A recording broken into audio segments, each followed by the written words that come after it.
So let's have a look at a few more examples associated with compound interest. So the first one, example 11, Pam is investing $5,000 today for 2 years. What is the accumulated value if it's 8% per annum? Okay, I want to find the accumulated value, so I use the accumulated value formula, where P is the principal, which is the amount invested of 5,000. The interest rate was 8%. And the number of years, okay, if the interest rate is annual, then the number of periods will be the number of years, which is 2.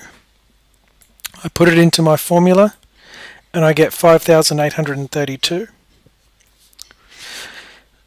Let's have a look at example 12 now. Example 12 is a little bit different because now I want to save up $10,000 in my account at the end of 2 years. So that means if I want $10,000 in 2 years, how much do I need to invest now? Which is asking what is the present value of 10,000. So that means I'll use the present value formula. P equals S over 1 plus I to the power of n, where the accumulated value was 10,000, i.e. the amount that I want to end up with. The interest rate is 8%, and again the number of periods is 2. So if I put those values into my formula, I get an answer of $8,573.39, which is basically saying that if I want $10,000 in my account in 2 years' time, and I earn 8% interest per annum, I need $8,573.39 today. Let's have a look at example 13.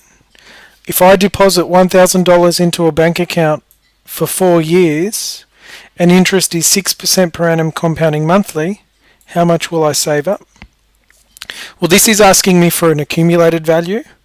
So I need the accumulated value formula, S equals P outside of 1 plus I to the power of n.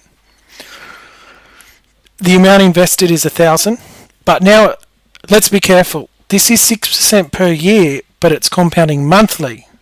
So I need to take the annual interest rate and divide it by 12 because the compounding frequency is monthly. So that's 0.005 per month. Now, if the frequency is monthly, n will be the number of months in 4 years, which is 48 months.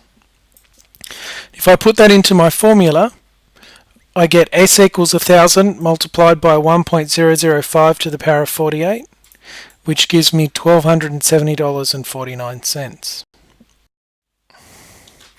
So let's have a look at example 14. So if I deposit $10,000 into a bank account today, and I earn interest of 3% per year, how long will it take me before I double my money to $20,000? So I can use the accumulated value formula here. S equals P outside of 1 plus I to the power of n. I know the present value or the starting value is 10,000. I know that the future value I'm trying to achieve is 20,000. I know the interest rate is 3% per annum, but I'm trying to find n. N is what I don't know. So if I put the known values into the formula, I know that 20,000 equals 10,000 times 1.03 to the power of n. So what I'm going to do now is try and isolate n. First thing to do would be to get rid of this 10,000. So divide both sides by 10,000. On the right hand side, 10,000 divided by 10,000 cancels. On the left hand side, 20,000 divided by 10,000 is 2. So now I have 2 equals 1.03 to the n. Now if we think back to topic 0, review of useful maths, we had a look at some log laws, and with these log laws it will allow us to easily solve for n.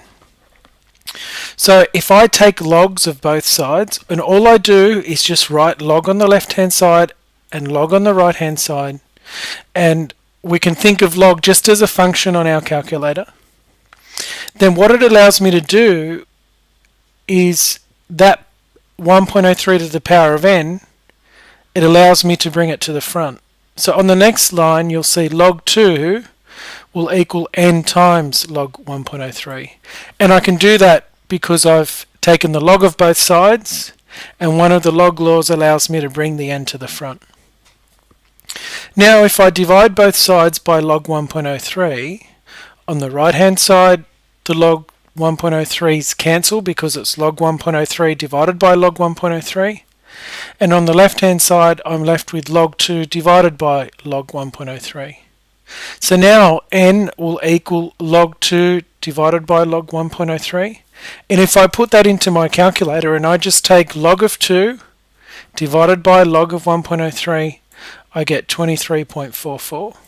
But that doesn't really answer the question, because the interest rate is 3% per year. So if we assume that I wait till the end of the year before I earn that interest, I'm going to have to wait till the 24th year before my balance is above 20,000. So therefore, the answer to this question is I'll have to wait 24 years before I have that $20,000 in my account. And in fact, after 24 years, I'll have more than $20,000. I'll have exactly $20,327.94.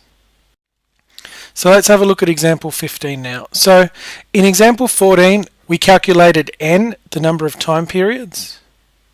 Here, we're given the number of time periods, but we're asked if we want to double our money in 10 years, what rate of interest compounding annually would I need to earn? So if I start with the accumulated value formula again, and I look to see what I know and what I don't know, well, let's assume that we start with $1 today, which is a present value. That would make the accumulated value $2.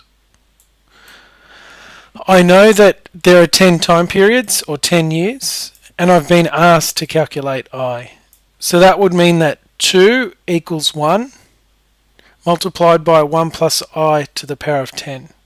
And that's just the same as saying 2 equals 1 plus I to the power of 10. Now, again, Topic 0, Review of Useful Maths, will help us out in solving this equation.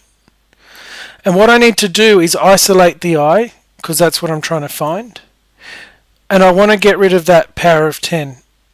So if I raise both sides to the power of 1 over 10, this 10 will cancel on the right hand side.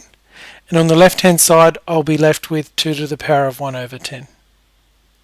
So then 2 to the power of 1 over 10 will equal 1 plus I. I want to isolate the I, so subtract 1 from both sides, and that leaves me with I equal to 7.18%. So if I want to double my money in 10 years and I earn interest of 7.18% per year, I will double my money in that 10 years.